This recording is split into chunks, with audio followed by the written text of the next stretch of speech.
Ces objets retracent l'histoire d'un naufrage, celui d'un navire de la Compagnie des Indes échoué sur un îlot de l'océan Indien en 1761.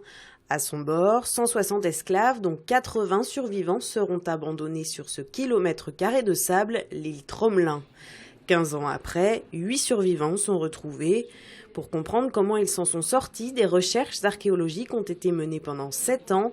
C'est leur résultat que l'on découvre à la Maison de l'agglomération à Lorient. L'exposition présente en fait les objets archéologiques, enfin une partie des objets archéologiques qui ont été tirés du sol et de la mer autour de Tromelin, qui ont été recueillis au cours de ces campagnes et qui vont expliquer comment ces esclaves ont survécu, comment ils se sont nourris, comment ils ont trouvé de l'eau, comment ils se sont abrités, comment ils ont vécu. Et quel type d'organisation sociale on peut deviner à travers les vestiges qui ont été retrouvés dans le sol. Cette histoire a permis au musée d'imaginer des ateliers pour les plus jeunes. Chaque semaine, ils se mettent dans la peau d'archéologues. Je suis en train d'essayer de déterrer un objet et de voir ce que c'est. J'ai trouvé un bouton. Et là, on dirait que c'est un bout de vase. Ces ateliers ludiques sont aussi l'occasion d'évoquer l'esclavage avec les plus jeunes, une histoire fortement liée à la Compagnie des Indes, implantée à Lorient au XVIIIe siècle. Oui, on peut parler d'esclavage, bien sûr.